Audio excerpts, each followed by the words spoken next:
So the next topic we're going to talk about here is the Louisville shooting that left 4 deceased, passed, and 8 others wounded. So it was a lot going on. That's a lot going on. That's what, 12 people that got hit. My coworker was actually telling me about this, and this was just after we just had school shootings. At this point, like these type of like serial style shooters, I saw it like serial deleters. You guys know I don't want to say that word, but those type of shootings are now becoming a norm. Like I feel like we're all desensitized to them at this point, and we pretty much expect a news report like this to come out every few days or so. It really is quite insane. So let's see what it has to say here. Now it says, a gunman opened fire at a bank in downtown Louisville on Monday. Louisville, shout out to Jack Harlow. That man's from Louisville, Kentucky. Shout out to Kentucky.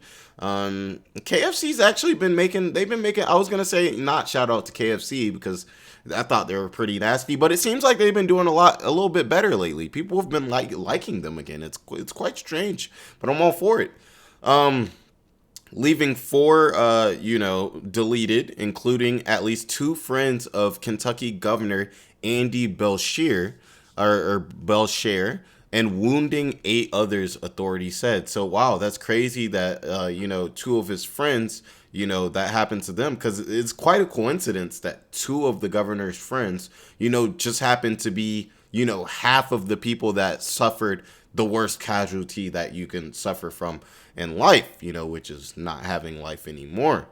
It says the shooter, described as a current or former employee of Old National Bank, also wounded 2 responding police officers, 1 critically. So that kind of makes me think, and I know you guys are probably thinking about it too, is like, what was the motive here? Like, he worked at the bank, so was the motive to get money from the bank? Was the motive a situation where maybe he didn't like the people that he was working with? We've seen those types of circumstances where somebody like does not like the people they're working with, kind of like the Walmart shooting that took place a few months ago and everything like that. But I would like to know his motive, and it seems like we can kind of get an idea of it from the aspect that he actually worked at the bank that he decided to go do this terrible crime at.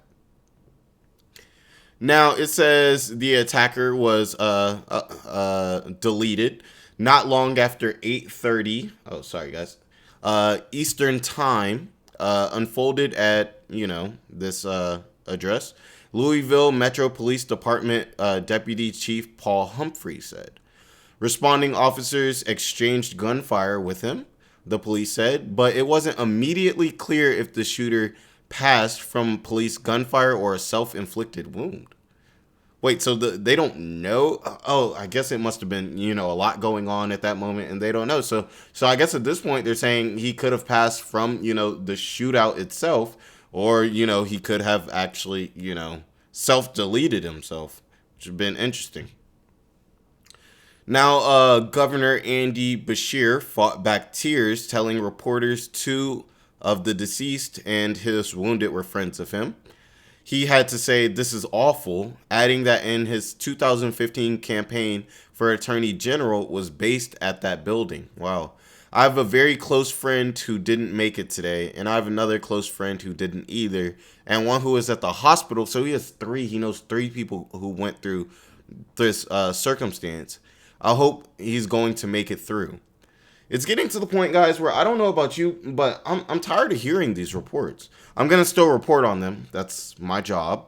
But I'm getting tired of it. We just talked about the Snapchat person. We just talked about all the stuff that's happening in the schools. It's getting to the point where it's like, where is the humanity going? It's almost like as we get smarter as a society, the less of a personal element that we have. And I feel like that's also why AI can really be such a dangerous thing as people start to really lose that feel of pure genuine human touch. Sorry, I probably just clapped in the mic. But as you lose that feeling of pure genuine human touch, and everything like that, then people start to do things like this because they don't have, that human sensible element. To them, it's almost like a game of Call of Duty out here because they're probably in their house, they're in their house every day. They're not interacting with people. They don't have to do it the same way that they did. I actually saw a video a few days ago, Coach Greg Adams.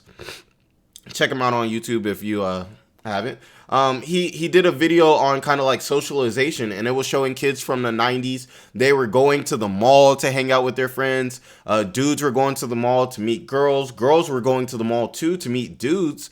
Whereas nowadays it's like, hey, like people are hopping on the Tinder. Girls are just getting tons of DMs in their phone, and they don't need to go out to a mall to meet people, and everything like that. They can essentially just talk to people on the phone. And when that human element is gone, then people become desensitized to things like this. You know what I'm saying? And everything like that. And like I said, then it becomes a game of Call of Duty where they're like, hey, well, I know you kind of look like a person, but I don't feel that personal element to you. So I don't care what happens to you.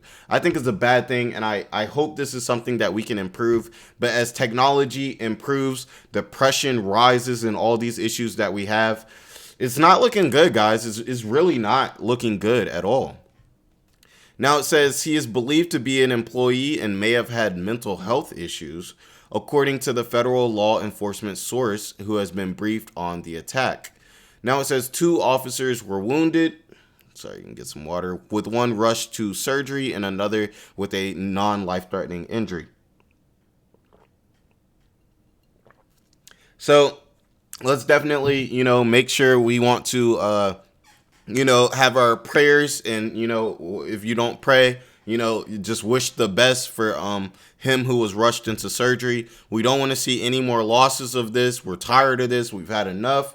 And there's anything that we can do to kind of prevent things like this, we definitely want to. If this channel ever gets popping and stuff, we're definitely, when we do reports like this, we're going to have to start getting these, these GoFundMe's going, when we're more popular and we can pull people together, pull some money and start, donating to stuff to kind of prevent this. Maybe donate it to mental health, possibly donate it to the officers who, had to go through this. I know you guys are probably thinking, wait, what? He's black? Like Black Lives Matter? Wait, he said donate to police? I don't know. Maybe donate to better training or something like that. But you guys get what I'm saying.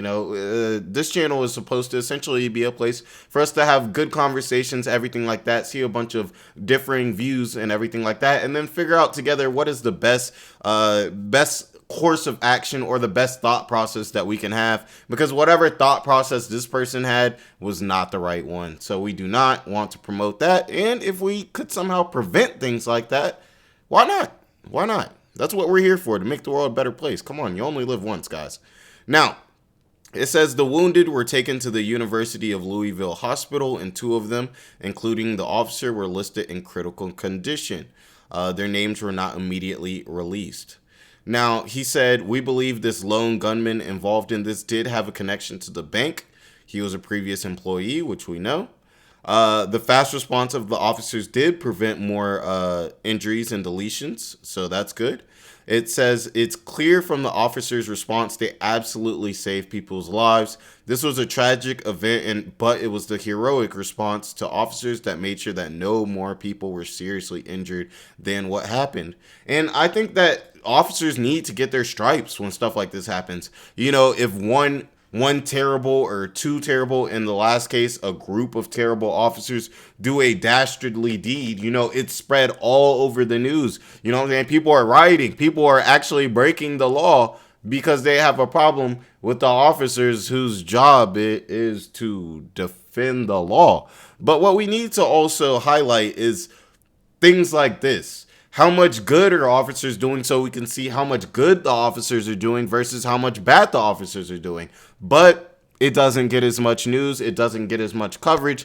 But hey, that's what I'm here for. And I'm going to sit here and I'm going to say those are some great officers. They did their job and they did what they had to do.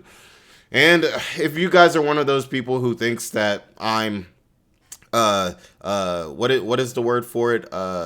I'm making smaller, issues like, what I'm saying, the senseless deletions of black people and, really other people too by officers. That's not what I'm doing at all. And if you have that type of mindset, you probably have a victim mindset. What I'm saying is we need to highlight the good, highlight the bad, then we can see what's actually going on and what actually is the problem, you know. So let's see what's going on. Now it says Mayor Craig Greenberg also thanked officers for their life-saving actions. Greenberg himself was nearly deleted last year when a gunman entered his campaign office, opened fire, and grazed his sweater. What is going on? This is ridiculous. You would think you put in the work, you go to school for however long, you do what you got to do in your community to become a mayor, and you have to deal with things like this? It's insane. I never even thought of Louisville. I don't know. You guys let me know. I didn't even think Louisville was really like a dangerous place like that. When I think of Louisville, Kentucky, I think of Jack Harlow. And I think of Jack Harlow and I'm like, oh, there's definitely nothing dangerous about there. But yeah, guys. It says we come together as a community to work to prevent these horrific acts of, from continuing here and around the state. We're a safer community. We're a stronger community thanks to the work of our law enforcement. Police cars, ambulance, and fire trucks flooded Main Street between Floyd and North Preston Streets in the heart of Kentucky's largest city. It wasn't immediately clear if the bank employed a security guard at the location where fire erupted on Monday. The safety of Old National Bank employees and everyone we serve in our banking center locations is paramount. Like, think you're a person that's involved in that and you work at the bank. Like, you probably got you probably got PTSD. Like, you're not gonna want to go back to that bank. Your life's just gonna be changed simply by going through that experience. You done probably seen a lot of people get hit. You done seen a lot of stuff that no one should essentially have to see or should have to deal with. This is not a war zone, guys. I don't know why I feel like I have to say this, guys, but these places are not war zones. Like, stop treating them as such. But shout out to the ones that were okay. But in the end, this is very sad. It's very tragic because, like we said, 4 people were deleted and 8 were injured. Now it says the incident unfolded in the shadows of Slugger Field, home of the Cincinnati Red Triple affiliate, the Louisville Bats. The team was out of town on Monday, and police used the stadium as a base of operation, appearing to interview witnesses there. Oh, so it's very interesting. They actually ended up using the baseball statement to kind of interview, have a kind of like a headquarters. As the police responded to the Old National Bank, some officers had to peel off. This is what I'm talking about. For another shooting, just a mile away guys. You do realize you could run a mile in like 6 minutes. Some people faster. You know what I'm saying? The 2 attacks are not connected, and classes at the school were canceled. Senate Minority Leader Mitch McConnell and his wife, Elaine Chao, thanked police for their fast and brave work on Monday. Elaine and I are devastated by the news coming out of Louisville this morning, he said in a statement. And everything like that. Joe Biden issued a statement saying he and the First Lady Jill were praying for the victims. Once again, our nation mourns after a senseless act of, Too many Americans are paying the price of inaction with their lives. Why did they make this such a political thing so quick? When will Republicans in Congress act to protect our communities? So now this is a control debate, and everything like that. So let me know how you guys feel about that too. Do you guys think this actually has to do with mental health? Do you guys think this has to do with gun control? What do you guys really think the problem is here? I think the problem here really does have to do with, like I said, technology and mental health and, that whole type of thing, because I don't feel like people were doing this before technology was around. And even in those times, maybe there weren't as many weapons, but I just don't think that, I don't think that having a weapon makes you decide to go do bad things with it. I don't believe that. I think that bad people do bad things. I think that weapons are inanimate objects and they only have any power if a person gives them the power. So when I think about the root case or the root cause, I'm thinking about the person doing the action, not what they do it with. You know what I'm saying? If I grab a fork and I, hit somebody with my fork, are we gonna blame the fork and be like, there's too many forks out here? No, we'll be like, why would you do that? That's what people would say. They would say, Jordan, why would you do that? But it was the latest mass shooting in America in just 2 weeks after 6 people, including 3 young children, were, down at a private Christian school in Nashville. Very sad. There have been several instances of these shootings in the workplace in just 5 months. So first, condolences go out to all of these people involved. I hope that the injured, are okay. And I hope that all the people who were involved in this situation, I hope that, they're able to find some peace somehow from this situation. Hopefully they can find a way to handle whatever PTSD or whatever they might possibly have from a situation that could be, as traumatic as this. I really do think that we need to make some precautions or figure out ways to fix this, but I don't think this is a quick fix, guys. I don't think this is a take the guns away fix, because as we know, criminals will get what they want to. I've never seen a crackhead be like, oh, well, I guess I can't get crack today. Did you hear? It's illegal. So why do you guys think that would be different with guns when there are millions of them in the United States? I'm sure there's like several guns for each one person in the United States. So let me know what you guys think. You guys may disagree with me, and that's fine. We're here to have good conversation. What do you guys think really is the problem? What could we do to prevent this and everything like that? And even too, if you just want to, give your condolences and pray for them, you know what I'm saying? You can drop all that in the comments. So guys, like, comment, subscribe, everything like that to push these videos out here for more people and, to keep us going. I'm going to grab a little water real quick, and then we're going to hop into how the IRS works. So I'll be right back, guys.